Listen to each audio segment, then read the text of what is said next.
अस्सलाम वालेकुम, कैसे हैं आप सब? मैं बहुत ठीक हूँ अल्हम्दुलिल्लाह। And let's start our new video. In last video we were about to read that what Edgar Allan Poe was about to say about the short stories, that how the writers started to write, and what is in their mind, and how they conceived the thought, and they write on the pages, on through the pen, how they just write down their thoughts without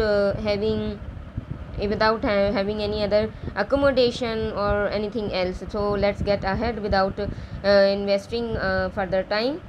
So why this line is not clear? Yeah, now it is clear.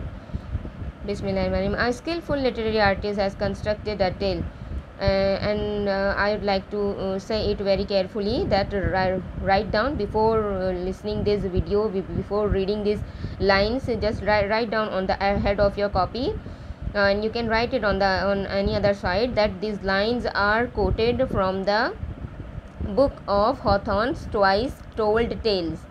Hawthorne's Twice Told Tales. Hawthorne, HAWTHORNE apostrophe comma and then S, twice, TWICE, twice, and then told tales. ठीक है, इस किताब में ager Allan Poe की ये lines हैं. ये आप लिख लीजिएगा ताकि आपको आंसर शीट में इसे रेफरेंस देकर लिखने में ईजी हो. A skillful literary artist has constructed a tale. एक महारत रखने वाला अदबी आर्टिस्ट एक कहानी को तश्कील देता है. एक कोई भी राइटर, मैं इसे हिंदी लिसनर्स के लिए ईजी कर देती हूँ, कि कोई भी एक राइटर जब लिखने जाता है तो वो अपने अंदर उस सोच को बहुत अच्छी तरह जानता है कि किस तरह से लिखना, किसी चीज़ में महारत रखना, किसी चीज़ को बहुत अच्छी तरह से जानना, या उसकी वाकफियत रखना, या उसके बारे में बिल्कुल ही हुनरमंद होना, बहुत ही हुनर रखना. यानी कि बहुत से लोगों में एक डिफरेंट हुनर होता है ना. हिंदी के बोलने वाले अच्छी तरह से समझ जाएंगे कि उसके अंदर ये हुनर है, तो महारत होती है. तो इस तरह के महारत रखने वाला, हुनर रखने वाला आर्टिस्ट जो है, अदबी लिटरेचर से रिलेट जो लिखते हैं, किताबें लिखने वाले, जब तक वो नहीं लिख सकते हैं, जब तक उनके अंदर ये महारत ना हो. मैं हिंदी सुनने वालों के लिए बहुत ईजी कर देती हूँ. Skilful literary artist has constructed a tale. एक महारत रखने वाला अदबी आर्टिस्ट एक कहानी को तश्कील देता है. If wise he has not fashion his thought to accommodate his incident.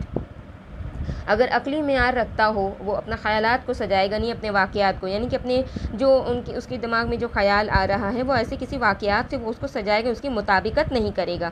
ठीक है, but having conceived with deliberate care. लेकिन वो उस चीज़ को अपने यानी कि लेकिन अपने अंदर, या यूँ कहा जा सकता है कि एक राइटर अपने अंदर इतनी सोच रखता है या सूझबूझ रखता है जिसके तहत वो लिखता है, या कोई माइंड में इस तरह की कोई बात भी होती है, या कॉमन डेज से भी अगर कोई स्टोरी ले लेता है तो वो इस तरीके से वो सजा देता है कि वो इंटरेस्टेड हो जाती है, पढ़ने के लायक हो जाती है. ठीक है, a certain unique a single effect to be brought out.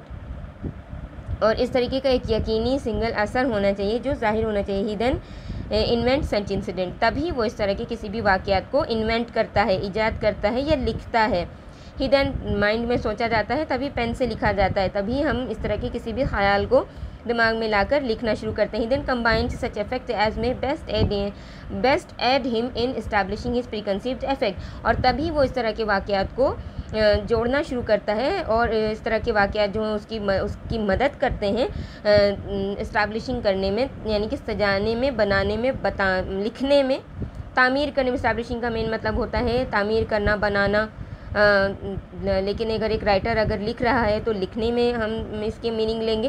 तो he then combine such effect as may best aid him in establishing his this preconceived effect. इसको पहले से सोची समझी हुई, जाहिर सी बात है, जब एक राइटर लिखने बैठता तो वो अपने दिमाग में सारी कहानी सोच चुका होता है, तभी वो उसे कॉपी या पेन से लिखना शुरू करता है. ठीक है, if this very initial sentence tend not to out bringing of this effect. अगर उसका पहला ही सबसे शुरुआती जुमले का ये रुझान नहीं होता है कि वो फ़ौरन से सब कुछ जो है ज़ाहिर कर दे उसके सारे असरात को, ऐसा नहीं होता है. Then he has failed in his first step. और तभी वो फेल्ड हो जाता है अपने पहले ही कदम पे. In the whole composition there should be no word written.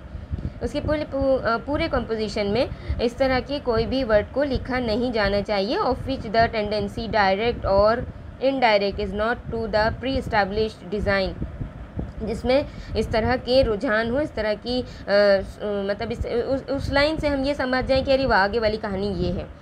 ऐसे किसी राइटर की पहली लाइन में इस तरह की कोई चीज़ होनी ही नहीं चाहिए जिससे कि पूरी की पूरी कहानी ज़ाहिर हो जाए। ऐसा होता है ना कि हम जब कोई शॉर्ट स्टोरी पढ़ते हैं तो एक ऐसी अंदर से हमारे अंदर एक्साइटमेंट आती है कि what is going to be another in another line, and then what the character will do, how the character will solve out this issue. इस तरह की सोच हमारे अंदर आती है। तो वही एडगर एलन पो इस लाइन में हमें बता रहे हैं कि इस तरह की टेंडेंसी किसी में होना नहीं चाहिए, और तभी अगर हो गई तो तभी जो है राइटर फेल हो जाता है। और of which the tendency direct or indirect is not to the pre established design, और जिसमें इस तरह का कोई रुझान हो जिसमें डायरेक्ट और इनडायरेक्ट इस तरह की किसी भी is not the pre established design, इसमें पहले से ही बनाई हुई कोई डिज़ाइन ज़ाहिर हो। एंड बाय सच मीन्स इस तरीके से with such care and skill a picture is at length painted with which lives in the mind of him who contemplates it with a kindred art, a sense of the fullest satisfaction. The idea of the tale has been presented unblemished because undisturbed हो गया। And bye such mean, और इस तरह के मतलब से और इस तरह के ख्याल से, जिस तरह की जो केयर हम एहतियात बरतते हैं, मोहतात रहते हैं, और इस तरह की महारत से एक पिक्चर अपने मतलब अपने इख्तिताम पे जाती है, ख़त्म होती है, जिसकी पत्ते, जिसकी शाखें उसके उस राइटर के माइंड में पहले से ही मुरत्तिब हो चुकी होती हैं, बंध चुकी होती हैं, वो उसे गौर कर चुका होता है, तभी वो लिखता है।